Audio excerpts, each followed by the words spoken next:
welcome. I look forward to this event every year. Colon cancer awareness is very important to myself and my colleagues that are here today. I'm here today with Dr. Rajiv Datta, who is the chair of surgery here at Mount Sinai, South Nassau.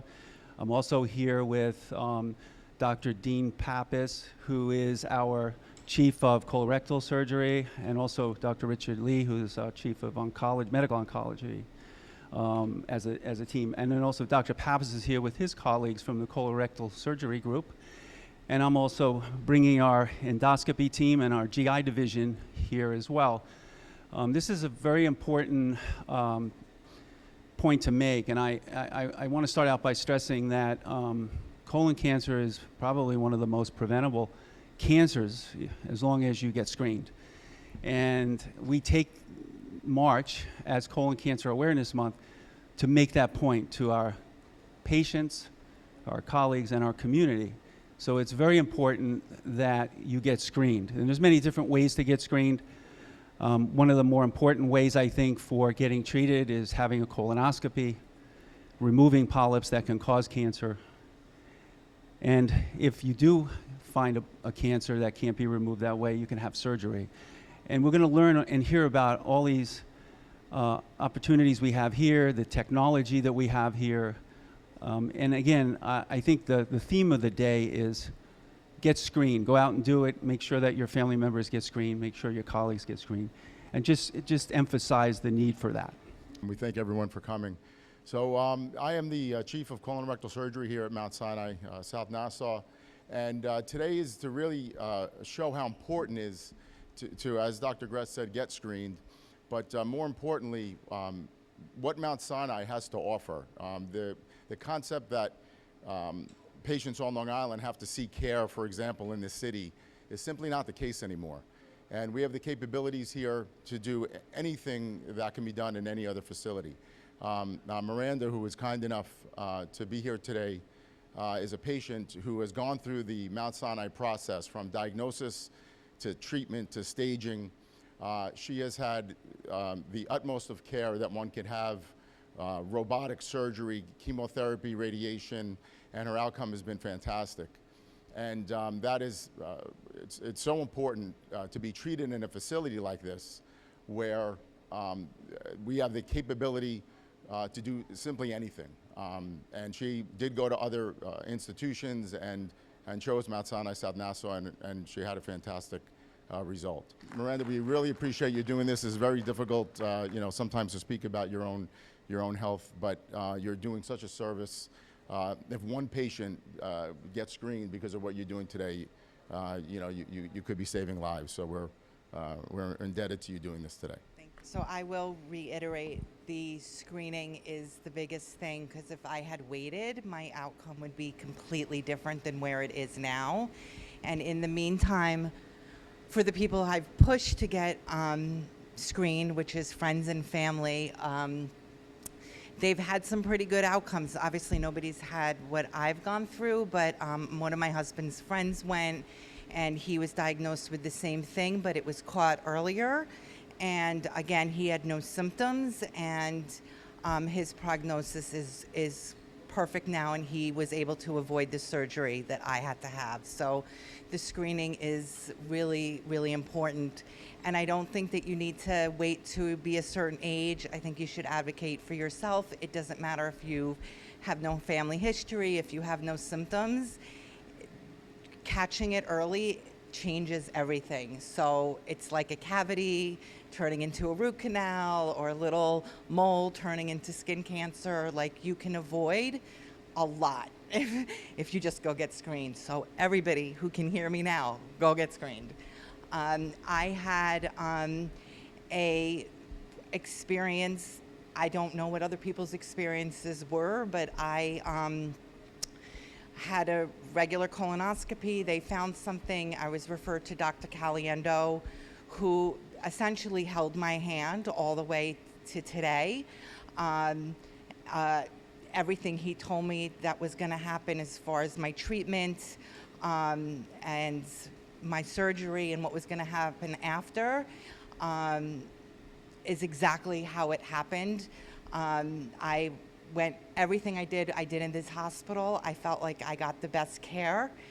I recommend this hospital and that practice. I got to see during my time in the hospital, I got to see the other doctors in the practice, and I didn't feel like I wasn't getting the right treatment because it wasn't Dr. Caliendo. So I still see him often because I'm in my remission stages, I guess. I don't really know, but I don't really have anything more positive. My experience was positive. My life is, although altered a little bit, I physically feel the way I did before any of this happened to me.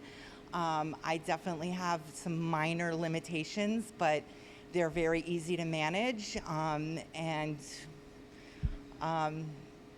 that's pretty much it. Dr. Haley actually performed the procedure and can attest to the capabilities that we have here at South Nassau. Without the team, I think Miranda knows that her outcome might have been different. Understandably, she got at least one other opinion, maybe two, maybe three, maybe four, no. But maybe one other opinion, and for her case, it was a matter of having a permanent colostomy or not. Most patients with distal rectal cancers, everybody wants to be cured of the cancer. Then unfortunately with distal rectal cancers, there's always the question of whether I'm gonna have a permanent colostomy or not. And if it wasn't for a complete team effort, things might have been different for Miranda. From the oncology and the radiation oncology that helped shrink the tumor with their expertise, and then the ability of our surgical team, including all of the nurses, PAs involved, and that Da Vinci robotic system, we were able to hopefully cure her cancer and leave her without a permanent colostomy. And that's what we're all looking for here. It's a team effort. Patients have a lot of places to go. Once they see us, first if gastroenterology finds it, then they come to us, then we send to oncology, radiation. They're bouncing all over the place. She can tell you that. But here, at least, it's all on one campus, mostly. And it is a true team effort. And we think we do a very good job in guiding the patient from step 1 through step 100 to get through this and have a great outcome.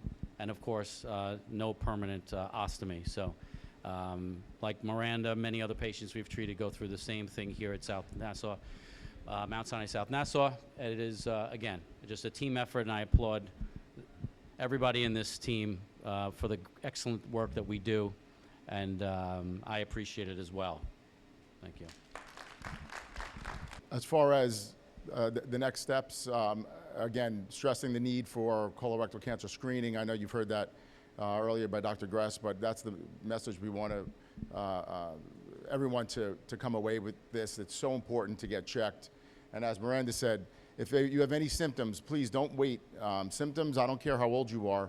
If you have any type of symptoms, change in bowels, rectal bleeding, you could be a teenager. You need to come in and get an evaluation. So don't accept symptoms and just deal with it, if you will. It's very important to come in and let us check you out. So thanks, Dean.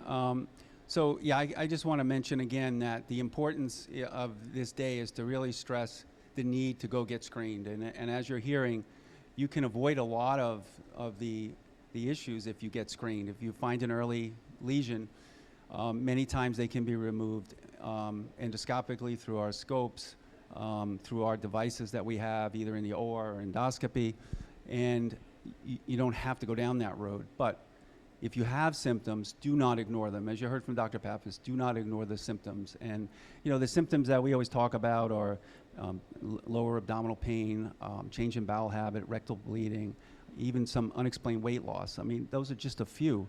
But it's very important that if you're having any symptoms, that you seek attention right away. Don't put it off. And I think it's important to keep that in mind. And most importantly, get screened. Just go and do it. And make sure you do it regularly, as directed by your physician.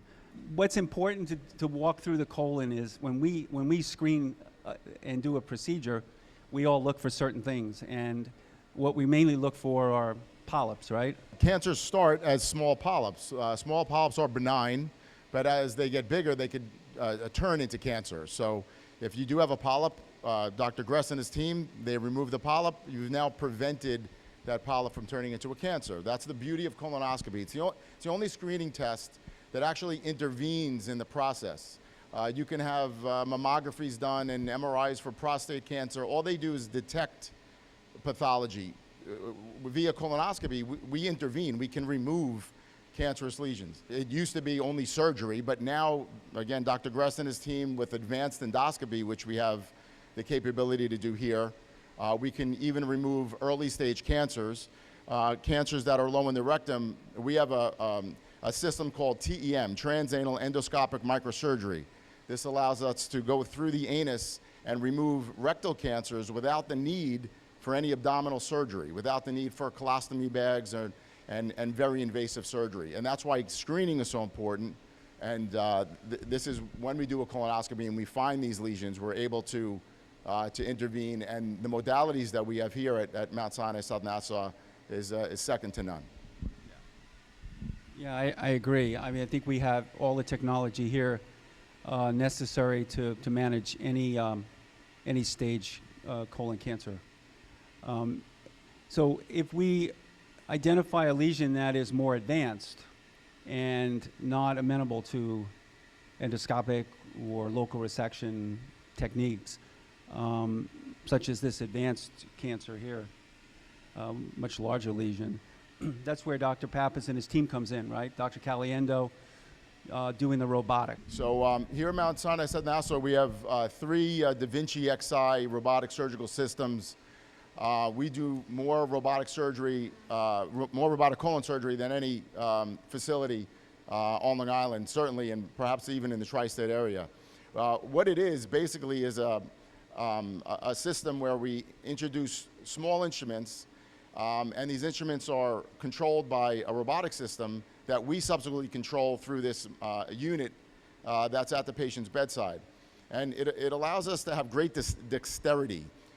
We can operate deep in the pelvis and protect important structures, protect nerves, protect blood vessels. So we can operate more specifically with less blood loss. The incisions are smaller, therefore the length of stay is smaller for patients.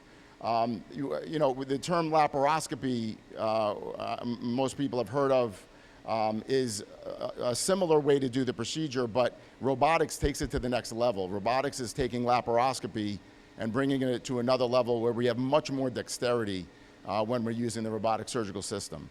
And it's something here at South Nassau that the administration, I want to, applaud. They have been, ahead of this trend, and to have 3 systems here that we use. And it's not only the system, as Dr. Caliendo said, it's the team around us. We have dedicated physician assistants that work on the robotic systems, dedicated nursing teams.